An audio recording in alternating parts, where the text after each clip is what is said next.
오늘 말씀 함께 읽은 본문 중심에서 성전의 존재 이유라는 제목으로 오늘 말씀 함께 나누겠습니다. 솔로몬이 성전을 완공한 것을 우리가 앞에서 보았습니다. 또 언약궤를 들여놓았을 때 얼마나 하나님의 임재가 강력하게 그 전에 나타났는가도 보았고요. 솔로몬이 또 봉헌식에서 온 백성들을 대표해서 봉헌 기도를 드릴 때 7가지 내용으로 기도하면서 어떤 형편, 어떤 상황에 놓여 있든지 이 성전을 향하여 기도하면 하나님 들으시고 죄를 사하시고 용서해 주시고 긍휼과 자비를 베풀어 달라는 그런 내용의 기도. 그것이 바로 우리가 돌아갈 고향인 하나님 나라로 하나님의 품이라는 것을 지난 시간에 보았습니다. 사도 요한이 천국의 환상 가운데서 성전을 봤다고요? 못 봤다고요? 건물을 봤어요? 못 봤어요? 한 주일 지나면 이렇게 건물이 천국에 없습니다. 계시록 21장 21절 22절 내가 거기를 뚫어지게 바라보았어요. 사도 요한이. 거기 성전이 없더라. 왜? 전능하시니 주 하나님과 어린 양 예수 그리스도께서 성전이 되시기 때문이다 그랬어요. 하나님이 성전이세요. 우리가 돌아갈 영원한 고향이 성전뿐입니다. 그래서 그 모형을 땅에다 지어놓고 그 모형의 실체이신 하나님께로 돌아가는, 하나님께로 마음을 돌이키는 그 기도가 전국 사방에서, 심지어 포로로 끌려간 포로 땅에서 예루살렘 쪽을 향하여 기도를 하면, 그 말은 그 성전에 무슨 신비한 능력이 있고 성전이 하나님이 좋아서가 아니라 그 성전에 하나님의 이름이 있고 하나님의 눈이 있고 하나님의 마음이 항상 거기 있기 때문에 그 성전을 바라보고 기도하는 것입니다. 그 실체이신 하나님을 향하는 의미가 되는 거죠.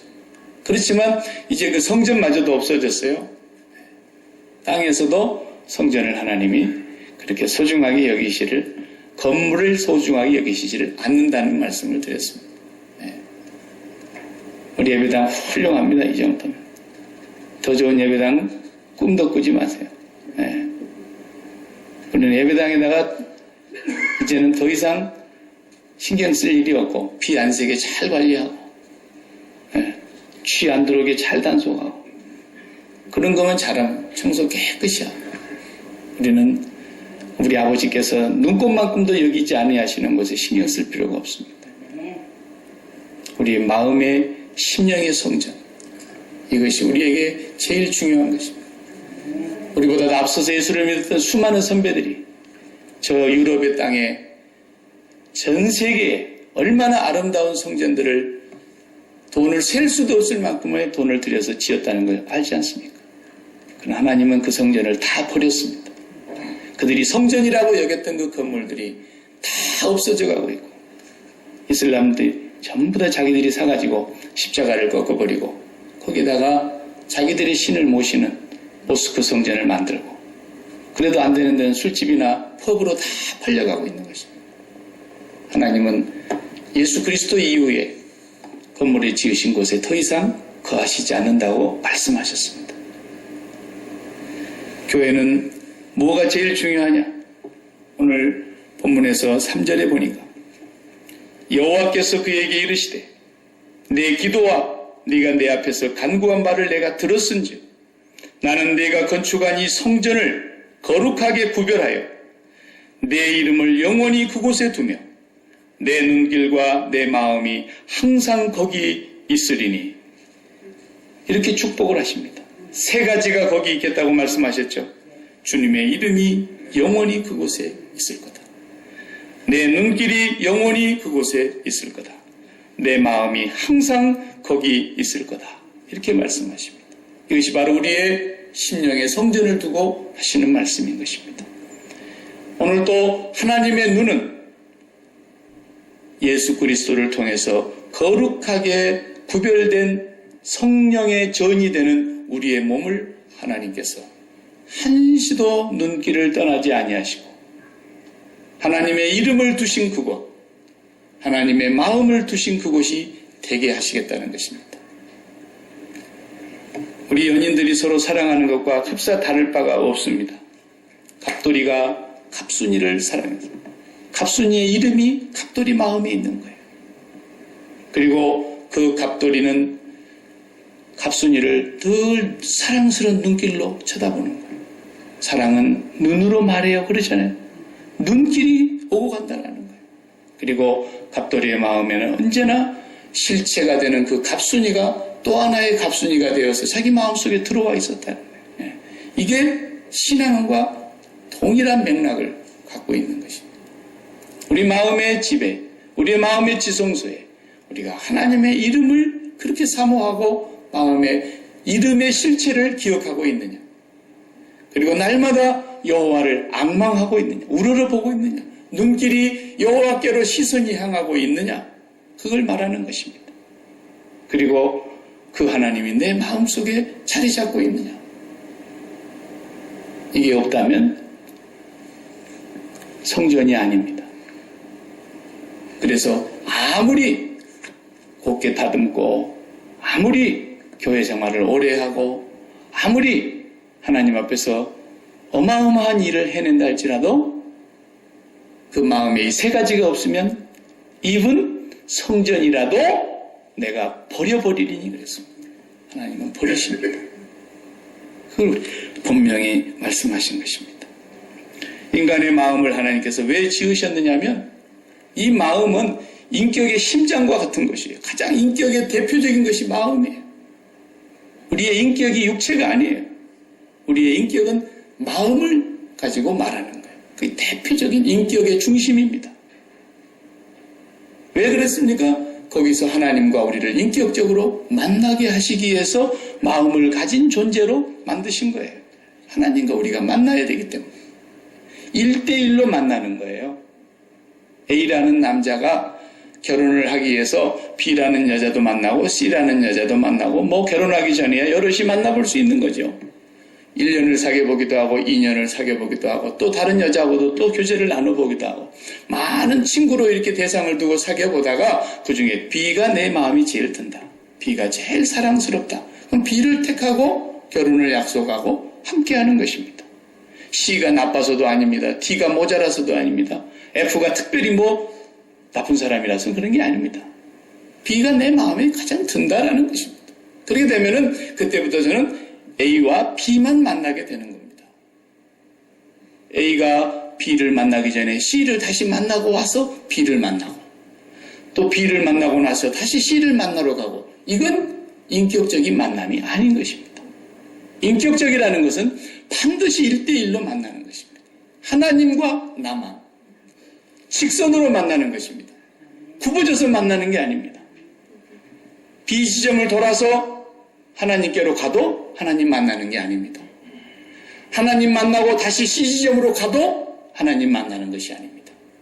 하나님을 만나는 것은 인격적인 관계라는 것은 어디도 거치지를 않는 것입니다. 일직선으로 만나는 것입니다. 내가 돈이 필요합니다. 건강이 필요합니다. 자식의 출세가 필요합니다.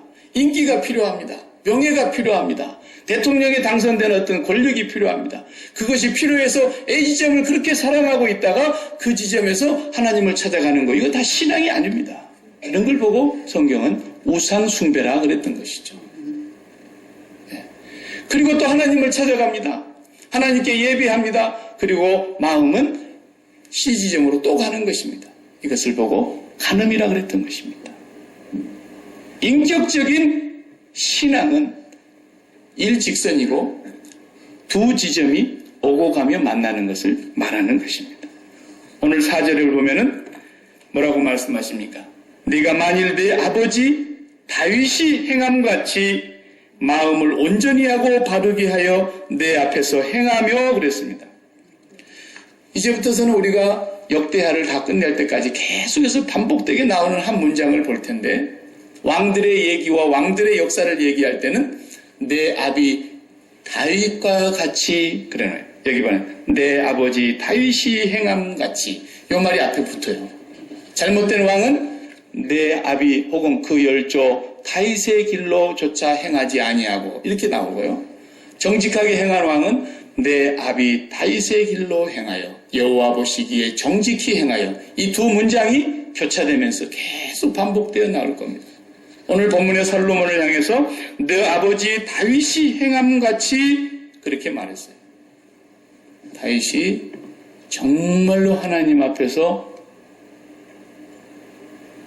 깨끗한 사람이었습니까? 흠이 없는 사람이었습니까? 그렇지 않죠. 다윗을 우리가 작년에 보았지만 얼마나 다윗이 추접하고 더럽고 끔찍하고 그런 짓을 보면은 자기의 충성스러운 신하의 와이프를 빼앗고, 그래서 그것이 탄로나지 않게 하려고 완전 범죄를 구상을 해가지고 들어와서 하룻밤을 자게 해서 자기 자식인 것처럼 착각을 하게 만들려고 했는데, 그것도 통하지가 않자 결국은 전쟁터에 적군의 깊숙이 맨 선두에 보내서 적의 칼에나 화살에 맞아 죽게 만드는 그런 파렴치한 사람이었습니다. 그런데 하나님은 언제나 내 아비 다윗이 행함같이 내 마음을 온전히 하고 바르게 하여 내 앞에서 행하면, 왜 그럴까요? 다윗이 그렇게 파렴치한 사람도 되었었는데 왜 하나님은 언제나 하나님 앞에서 정직하게 행한 사람을 내 아비 다윗과 같이 그러냔 말이에요. 다윗은 진짜로 정직한 사람이었어요. 굉장히 정직한 사람이었어요. 사람이 죄를 안 짓고 사는 사람은 세상에 한 명도 없다 그랬지 않습니까? 의인은 없나니 한 명도 없고요.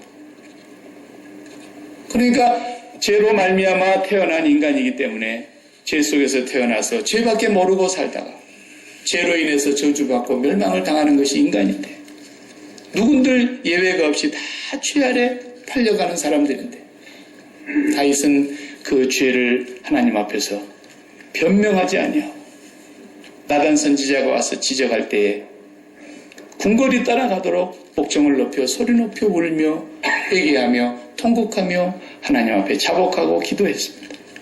대소신녀들 앞에서 그 무슨 창피한 얼굴입니까? 그럼에도 불구하고 그는 모든 사람들이 보는 앞에서 정직하게 하나님, 내가 죄인입니다. 우리 어미가 죄인이었고 죄 중에 모친이 나를 또 잉태하여 내가 죄인이 되어 태어났습니다. 나를 정결케 해 주시옵소서. 내 속에 정한 마음을 새롭게 해 주시옵소서. 정직한 영으로 새롭게 해 주시옵소서. 내게서 성령을 거두지 마옵소서. 그러면서 그 상한 심령을 찢어지는 회개하는 마음을 가지고 하나님 앞에 정직하게 기도했던 사람. 부덕의 소치로 인하여 소임을 다하지 못하고 물러갑니다. 그러나 검찰 앞에 가서 제 결백한 삶을 명명백객이 밝히겠습니다. 그런 사람들 치고 깨끗한 사람 봤습니까? 그런 회개는 회개가 아닙니다. 부덕의 소치로 인하여. 그래갖고는 안 돼요. 하나님 앞에 가서. 백날 그런 소리 해봐야 그건 쓸데없는 소리고요. 가슴을 찢으며 궁궐이 떠나가도록 회개하며 신하들 앞에서 부끄러움을 무릅쓰고 잘못을 인정하고 회개하여 철저히 죄를 고백했던 그 다윗은 하나님 앞에 정직한 사람이었다. 제가 정직이라는 말을 부임해서 초기부터서 지금까지 상당히 여러 번 설명한 것 같아요. 그렇죠? 이제 잡수셨으면 안 하겠죠? 정자는 뭐라 그랬어요? 바를 정자. 바를 정자. 정자는 하나하는 한일과 그칠 지가 붙어서 정자가 됐다 그랬죠. 그래서 원스탑이 정자입니다. 원스탑. 하나에 영원히 머무르는 것입니다. 그게 정이에요. 정. 모든 사람은 정하게 삽니다. 나는 구름 아래 사는 사람 가운데 정하지 않는 사람을 한 사람도 본 적이 없습니다. 다 정하게 살더라고요. 여러분도 정하게 사시고 저도 정하게 살고, 저 밖에 있는 울타리 밖에 교회를 모르고 예수도 모르는 사람들도 다 정하게 삽니다. 심지어는 살인 강도, 그런 못된 사람도 얼마나 정하게 사는지 몰라요. 뭐에 정하게 살아요? 돈 하나에 마음이 꽂혀가지고, 돈에 인생의 발걸음이 완전히 멈춰가지고 돈에 꽂혀서 사는 사람이 돈에 정한 사람이에요. 그걸 보고 정이라 그래요. 정하지 않는 사람이 한 명도 없어요. 어떤 사람은 연인에게 꽂혀가지고, 어떤 사람은 자식에게 꽂혀가지고, 어떤 사람은 건강 장수에 꽂혀가지고, 어떤 사람은 막 미모에 살려고 꽂혀가지고, 어떤 사람은 자기 쾌락에 빠져서 그거에 마음이 꽂혀가지고 평생에 하나에 꽂혀서 사는 사람을 정하다 그러는 거예요. 그런데 다윗은 그 하나가 오직 여호와 하나님이었다는 겁니다. 네. 도둑놈도 정한 거예요. 돈에 얼마나 정한가 보세요. 얼마나 돈에 꽂히면 사람을 죽여서까지도 도적질을 하고 평생에 남이 힘써서 벌어놓은 것들을 도적질해 먹겠습니까? 그 사람은 그렇게 돈에 정한 거예요. 다 마음이 정하다는 것을 성경은 그렇게 말하고 있는 거예요. 어디에 정하냐가 문제인 거예요. 다윗은 죄를 범했지만 비록 하나님 앞에서 정했다라는 것입니다. 하나님께로 돌아왔어요. 하나님 앞에서 철저히 죄를 고백했어요. 거기 직자가 고들직자라 했어요. 오늘 본문에 보면은 마음이 바르고 온전하다는 말이 나오지 않습니까? 사실 그 말이에요. 곧다, 곧다. 곧다라는 고들직자도 위에가 열십자가 있고 그 다음에 가운데가 눈목자가 있고 밑에가 이렇게 니은자로 딱 받침을 받치는데 그게 숨길 은자입니다. 그러니까 열십이라고 하는 것은 충만하다는 뜻이고 눈목자는 눈으로 본다는 뜻이고 밑에는 숨어서 본다 그런 뜻입니다. 내가 하나의 마음이 꽂혀 있는데 그것이 내가 원하는 만큼 충만하게 채워지기까지 내 마음이 은밀하게 숨어서 지켜보고 있는 것이 정직이에요. 그러니까 돈이 하나인 사람은 그 마음이 완전히 돈에 꽂혀가지고 권력이 하나인 사람은 거기에 완전히 권력의 마음이 꽂혀가지고 명예가 하나인 사람은 명예의 일성의 마음이 꽂혀가지고 그것이 내가 원하는 순간까지 충만하게 새기까지 내 마음의 눈이 은밀하게 숨어서 지켜보고 있기 때문에 그 사람 속에 뭐가 들어있는지를 모르는 거예요. 그 사람 10길 물속은 알아도 사람 한 길 속을 모르는 겁니다. 모든 사람은 자기가 마음이 꽂힌 것이 있는 거예요. 그것이 하나님을 제외한 어떤 것을 할지라도 그것이 우상 숭배이며 그게 간음이며 그것이 하나님 앞에서 저주의 길로 가는 길이라는 것을 성경은 명백하게 하나님께서 경고하고 계시는 것입니다. 우리가 마지막에 눈을 감을 때 숨이 떨어질 때 우리 마음속에 일생의 마음의 정에서 꽂혀 있었던 것들 중에 영원히 남는 게 뭐가 있습니까? 자식이 남겠습니까? 명예가 남겠습니까? 죽을 때까지 부족함이 없이 쌓아둔 재물이 남겠습니까? 건강이 남겠습니까? 뭐가 남냐고요. 그래서 그 영원하지 못한 것에 마음이 하나에 꽂혀 있는 사람은 반드시 그것이 멸망함과 동시에 같이 망할 것이고 그 마음에 하나에 꽂혀 있는 그분이 여호와 하나님이라면 여호와 하나님과 영원한 생명에 들어가게 될 것입니다. 다윗은 그렇게 정직한 사람이었는데 내 아비 다윗이 그렇게 살았다. 솔로몬 너도 네 아버지 다윗처럼 그렇게 행하면 내가 내 이름이 영원히 거기 있을 것이고 내 눈길이 영원히 거기 함께 있을 것이고 내 마음이 영원히 너와 함께 항상 있을 거다. 그것이 성전이라는 것입니다. 우리의 마음의 성전에 바로 그 하나님 한 분이 정확하게 꽂혀있고 그분의 이름 그리고 그 이름의 실체이신 하나님 그리고 내가 날마다 그분을 우러러 앙망하기 위해서 십자가에 높이 달리신 예수 그리스도를 바라보면서 하나님께 내 마음의 눈길을 보내고 그 하나님을 내 마음에 두는 사람만이 성전이라고 하는 것입니다. 하나님은 그 성전에 영원히 거하시겠다는 축복의 말씀을 약속하신 것입니다. 갑돌이가 갑순이를 만나서 결혼하기로 결정을 했다면 갑돌이 마음에는 갑순이 이름만 있어야 되는 거예요. 거기에 뭐 갑여비가 있다든지 그러면 안 되는 거죠. 갑순이만 있어야 되는 거예요. 갑순이 마음속에도 결혼을 하기로 했다면 갑돌이 이름만 있어야지 갑시기가 있다든지 뭐 그러면 안 되는 거예요. 이게 신앙이라는 거예요. 신앙. 사람은 뭐든지 다 뚫어지게 바라보고 있는 거예요. 그 마음이 뭘 바라보고 있는가를 하나님이 아시고 본인만 압니다. 아무도 다른 사람은 알 수가 없어요. 대략 짐작은 하죠. 그 사람 삶을 보면 저 사람은 완전히 교회는 다니는데 마음이 권력에 꽂혀 있구나. 명예에 꽂혀 있구나. 돈에 꽂혀 있구나. 자식에게 꽂혀 있구나. 쾌락에 꽂혀 있구나. 맨날 얼굴을 바꿔갖고 오는 사람은 미모에 꽂혀 있는 사람.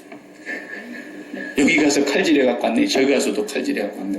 여기 가서 다시 고쳐도 안 되고 저기 가서 붙여도 안 되고. 이런 사람은 완전히 미모에 일생도록 선풍기 아줌미 마냥 그렇게 마음이 꽂혀가지고 그 얼굴이 만신창이가 되지 않습니까? 성전을 왜 주셨느냐? 그 성전을 주신 목적은 그 하나님 아버지의 이름과 그 눈길과 그 마음에 그분만을 온전히 담도록 하기 위해서 주셨는데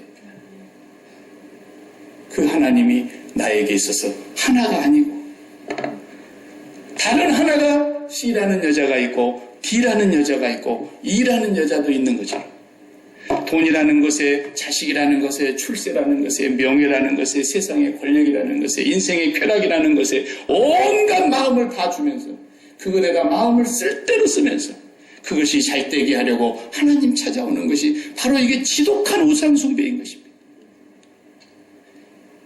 구약시대 내내 선지자들을 보낸 이유가 바로 이스라엘 백성들이 그렇게 살았기 때문에 그렇습니다. 성전은 지어놓고 성전만 갖고 있으면 하나님이 우리 민족을 지켜줄 것이고 우리는 안심한다고 생각했던 것이죠. 그런데 그 솔로몬 성전이 BC 586년에 바벨론의 느부갓네살로 인해서 침공에 들어와서 성전이 금으로 입혔던 건 다 벗겨가고 금으로 만든 성전의 모든 기구는 다 가져가고 레바논의 백향목으로 지었던 그 찬란했던 성전 그리고 솔로몬의 궁궐 다 불태워버리고 하나님이 성전 자체를 없애버렸습니다. 우리는 이 성전만 있으면 하나님이 우리와 함께 있을 것이고 하나님의 이름이 여기 있고 하나님의 눈길이 여기 있고 하나님의 마음이 있을 거라고 생각했는데 하나님은 입은 성전벌이라도 성전이라도 너희가 내를 등지고 나를 떠나면 내가 던져버리겠다. 성전을 없애버렸어요. 그리고 나중에 70년 후에 포로 생활에서 끝나고 돌아왔을 때 다시 스룹바벨 총독을 통해서 다시 짓게 되었지만 그것 또한 없어졌습니다. 그리고 예수님 당시에 헤롯이 유대인의 마음에 환심을 사려고 성전을 짓게 도와줬던 46년 동안 지었던 그 성전마저도 돌 위에 돌 하나 남지 아니하고 흔적조차 없어졌습니다. 하나님은 성전을 버리셨습니다. 왜? 그 마음에 하나님이 없기 때문에. 아무리 건물이 화려해도 솔로몬은 40년 재임 기간 동안에 20년 동안을 건축에 바친 사람입니다. 자기의 궁궐을 13년 동안 지었고 솔로몬이 성전을 7년 동안 지어서 도합 20년 동안을 지었고 오늘 우리가 10절 이후로 안 읽었지만 거기에 보면 또 많은 국고성들을 얼마나 많이 지었는지 그는 40년 내내 거의 성전 외에도 건축하는데 자기의 생애를 다 바친 것처럼 나와 있습니다. 얼마나 화려했는지 모릅니다. 오늘 1절에 보면은 모든 것을 다 마친 후에 그랬잖아요. 성전 건축이 다 끝났습니다. 우리가 목적하는 바를 다 이루었어요. 우리가 계획하는 바를 다 손에 쥐었어요. 더 이상 원이 없어요. 그런데 그날 밤에 두 번째 솔로몬에게 나타나십니다. 기브온의 산당에서 1,000번제를 드리실 때 그 밤에 나타나셨던 그 하나님이 성전을 완공하고 두 번째 나타나셨어요. 오늘 그에게 말씀하시는 것입니다. 거기에 복을 한 가지 선언하시면서 또 한 가지는 정말 끔찍하고 무서운 경고를 하십니다. 6절부터 보시겠습니다. 7절까지 보시면 만일 너희나 너희 자손이 아주 돌아서서 나를 따르지 아니하며 내가 너희 앞에 둔 나의 계명과 법도를 지키지 아니하고 가서 다른 신을 섬겨 그것을 경배하면 내가 이스라엘을 내가 그들에게 준 땅에서 끊어버릴 것이요 내 이름을 위하여 내가 거룩하게 구별한 이 성전이라도 내 앞에서 던져버리리니 이스라엘은 모든 민족 가운데서 속담거리와 이야기거리가 될 것이며 그랬습니다. 얼마나 끔찍한 경고입니까? 그 경고를 결국은 그들이 당하고야 말았습니다. 에레미야 선지자를 통해서 너희가 이 성전이 불타고 너희 모든 사람들이 죽고 끌려갈 텐데. 그랬더니 사람들이 에레미야를 잡아다가 뺨을 때리고, 언제 하나님이 그런 소리 했어? 성전이 여기 있는데 이놈아. 아무리 에레미야를 공격하고 핍박해도 에레미야는 계속해서 얘기했습니다. 이 성전은 불탈 것이다. 그리고 너희들은 포로가 돼서 끌려갈 것이다.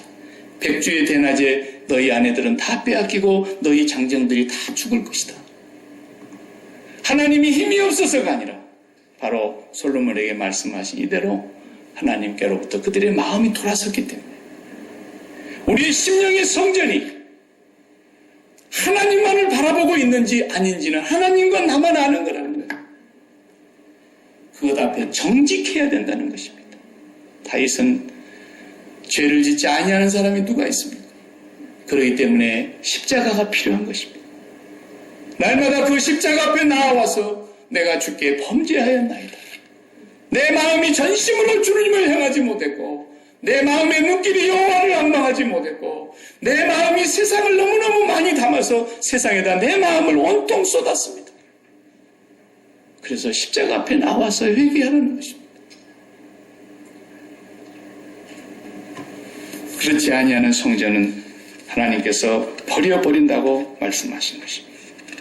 요즘 우리 고국에서는 한쪽에서는 정상회담 이후에 이제 북미 정상회담 한다고 장소가 어느 정도 가닥이 잡혔네 어쩌네 이런 얘기가 나오는데 또 한쪽에서는 탄핵을 받은 박근혜 전 대통령이 1차 재판이 판결이 나왔더라고요. 24년 징역형을 내렸습니다. 항소하지 아니하겠다는데 24년을 이제 다 살고 나오면 나이가 90 가까이 가는가 봐요. 예. 국정을 농단한 죄로 많은 죄를 거기서 들먹거렸지만 가장 큰 죄가 뭡니까? 국정을 농단했다는 거예요. 그 농단이라는 말은 생소한 단어인데 그게 뭐냐면 최순실이라는 한 여자가 오래전부터 박근혜 대통령과 깊은 관계를 인간적으로 맺고 지내오다가 이 사람이 대통령이 되고 나니까 최순실 씨가 대통령의 막강한 권력을 무소불위의 권력을 자기와 자기의 가족과 자기의 영달을 위해서 마음껏 휘둘렀다는 것입니다. 그 증거가 청와대의 모든 수석 비서관들도 부르면 마음대로 자기가 종처럼 부리고 대통령 비서실 직원들도 다 자기가 하라는 대로 하게 시킬 수 있는 그런 권한을 행사했다는 것입니다. 한 나라의 대통령의 자리는 너무 중요하기 때문에 그런데 그 대통령이 잘못하면 어떻게 할 길이 없어서 삼권의 수장이기 때문에 대통령을 어떻게 할 수 없어서 그렇게 국가의 고위공직자나 일반적인 법으로 다스릴 수 없는 사람은 그렇게 탄핵하는 국회의 탄핵 소추안을 통해서 그 권세를 빼앗게 되어 있는 것입니다. 대통령의 자리에 세워놨더니 그 대통령의 자리에 또 한 사람의 대통령이 탄생해가지고 그 여자가 대통령의 이름으로 대통령의 권세를 동일하게 누리면서 그것이 정말 하나도 자기의 유익을 위한 것이 없었고 국가를 위한 것이었고 대통령을 위한 것이었고 완전히 섬김이었다면은 그렇게 벌을 내릴 리가 없죠. 자기 딸을 위해서 일개 재벌회사를 주물럭거려서 수십억의 돈을 마음껏 쓰고 대통령의 그 이름의 권한을 가지고 모든 권한을 자기의 유익을 위해서 사용한다는 것을 보고 농단이라는 겁니다. 농단. 국정을 농단했다. 그래서 그 죄가 그렇게 그걸 방관하고 그걸 알면서도 수수방관했던 박근혜 대통령은 더 큰 벌을 받았습니다. 이것을 우리가 놓고 우리 신앙에 가만히 적용을 해봐요. 모든 사람은 자기가 삶의 자리에 위치가 있는 겁니다. 회사에 가면 사장님이 있고 부장님도 있고 과장님도 있고 모든 지위가 있듯이 우리 인간의 마음에도 자리가 있는 거예요. 그 자리는 신의 자리인 것입니다. 인간의 마음의 지성소는 언약궤만을 담는 지성소와 마찬가지로 말씀이신 하나님 자리인 거예요. 그 말씀이신 하나님의 마음 자리에 하나님 말고 다른 것이 들어와서 나의 정욕을 위해서, 나의 욕심을 위해서, 살아가는 이 모든 삶이 바로 하나님의 나라를 농단하는 행위인 것입니다. 그래서 우리 성도들의 모든 삶이 하나님 외에 다른 것이 내 마음자리를 차지하고 있을 때, 대통령이 있음에도 불구하고 또 다른 한 여자가 대통령의 권위를 마음껏 휘두름으로써 얼마나 많은 사람들이 거기에서 비참한 삶을 살고, 드러나지 않았지만 얼마나 많은 사람들이 국가가 혼란스러움을 겪어야 했는지. 마찬가지로 오늘 우리 마음속에 하나님 자리에 하나님을 모시지 아니하고 세상의 다른 것들을 사랑하고 담으면 우리의 인생이 말년에 비참해지는 것입니다.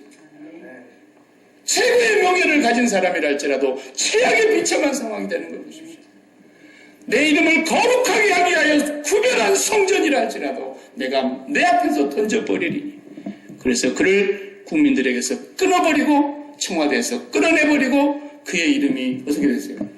우스갯소리가 될 것이라 그랬잖아요. 오늘. 사람들이 조크하는 데 사용할 거라는 거예요. 한 나라의 대통령의 이름이 초등학생 아이들의 입에서도 조크로 변질돼서 웃음거리를 하는 얘기의 소재가 될 것이라는 것입니다. 그래서 우리나라의 고국에는 불행한 그런 대통령의 조크가 너무너무 많아요. 아침에 시험을 보러 가는 학생 아이 보고 애야 너는 절대로 대통령 청문회 하듯이 시험 보면 안 된다. 어머니 그게 무슨 말이세요? 청문회는 기억이 나지 않는데요. 잘 모르겠는데요. 시험 볼 때 절대로 그러면 안 된다. 똑바로 잡을 달써야지. 대통령의 이름을 그렇게 쪼크거리로 우스갯소리로 속담거리로 사람들이 비웃냥거리는데 쓸 것이라고 말한 그 말이 그대로. 도대체 이 여호와 하나님을 섬기는 이 백성들이 어떻게 하여 이렇게 되었느냐고 길 가는 사람들이 성전을 바라보면서 얘기를 할 것 같으면 저들이 애굽 땅 종살이하던 곳에서 이끌어낸 그들의 하나님 여호와를 잊어버린 영고라고 할 것이라는 것이죠. 만천하에 그 이름이 조롱거리가 될 거라는 것이죠. 이것이 오늘 솔로몬에게 엄중하게 경고한 것입니다. 우리에게 성전을 주신 이유는 하나님 한 분만을 바르게 그 이름을 담고 눈길을 그분에게만 보내며 동시에 하나님도 영원히 우리에게 눈길을 두며 영원히 그곳에 마음을 두시겠다고 하신 거죠.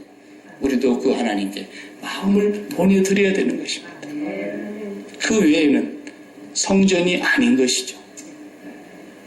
그래서 우리의 삶이 그렇게 발각되면 내 마음에 신의 자리에 뭐가 들어와 있는가를 어떻게 알 수 있을까요? 하나님이 정말 마음자리에 들어와 있는지 아닌지를 어떻게 진단할 수 있을까요? 간단합니다. 내가 뭘로 기뻐하고 뭘로 슬퍼하는가를 보면 아는 것입니다. 그게 증거인 것입니다. 내가 뭘로 기뻐하고 기쁨을 이기지 못하게 하는가를 보세요. 그것이 그 사람의 마음에 신의 자리에 앉아있는 것입니다. 그게 자식일 수도 있고 건강일 수도 있고 돈일 수도 있고 명예일 수도 있고 각양각색의 사람마다 차이가 있을 수는 있지만 그것이 마음에 담겨져 있다면 그는 탄핵을 받아야 할 사람이에요. 그 탄핵하는 자리가 그래서 하나님께로부터 영원히 끊어져 버릴 그 자리에서 탄핵을 당하는 그 자리가 바로 십자가 자리인 것입니다. 십자가 자리가 바로 탄핵하는 장소인 것입니다. 그 십자가에서 예수 그리스도께서 탄핵을 당하신 것입니다. 내가 탄핵을 당하여 하나님께로부터 끊어져야 될 그 자리에 주님이 탄핵을 받으시고 끊어진 것입니다. 하나님이여 나를 어찌하여 버리셨나이까? 주님이 끊어지십니다. 그리고 주님이 그 십자가에서 하나님의 독생자라도 성전일지라도 버림을 당해야 했습니다. 우리 주님께서. 그리고 여호와 아버지께서 예수 그리스도께로부터 고개를 돌려야 했던 것입니다. 바로 그 주님의 십자가 자리가 내 마음의 자리에서 신의 자리에서 하나님 외에 다른 것을 담고 살아가는 우리 자신을 탄핵하는 자리인 것입니다. 그 십자가에서 내가 그리스도와 함께 죽어야만이 우리에게는 새 생명의 길이 열리는 것입니다. 그래서 주님의 십자가는 날마다 생활하는 것이지 고난주일에는 한번 생각하고 성찬을 마실 때 한번 생각하고 그런 게 아닙니다. 여러분이 가정에 있거나 길거리에 있거나 일터에 있거나 어느 곳에 있든지 여러분의 마음속에 신의 자리에 하나님의 이름이 그곳에 있지 않고 하나님의 마음이 그곳에 있지 않고 하나님의 눈길이 그곳에 있지 않다면 십자가 붙잡고 돌아오라고. 내가 돌아갈 영원한 고향이 바로 거기라고 주님이 말씀하신 것입니다. 기도하십시다. 하나님 아버지, 우리에게 이 거룩한 성전을 성령으로 말미암아 새롭게 하시고 정결케 하시고 주의 보혈로 깨끗이 씻어 우리의 몸을 거룩한 성전 삼으신 것을 감사하나이다. 이곳에 아버지의 마음을 두시고 아버지의 이름을 두시고 아버지의 눈길이 영원히 항상 거기 있겠다고 약속하심을 감사합니다. 우리의 성전을 거룩하게 보존할 수 있는 저희들 되게 하여 주옵소서. 날마다 예수 그리스도의 십자가 바라보며 우리의 마음 중심의 자리에 하늘 위에 어떤 것이라도 들어오지 못하도록 우리의 마음을 지켜주시옵시고 보혈의 피로 우리의 심령의 성전을 깨끗게 하여 주시옵소서.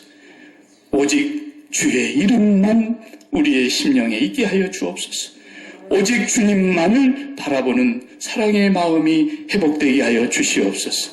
오직 주님의 마음 그 한 곳에만 우리의 마음을 다 쓸 수 있게 하여 주시옵소서. 예수님의 이름으로 기도하옵나이다.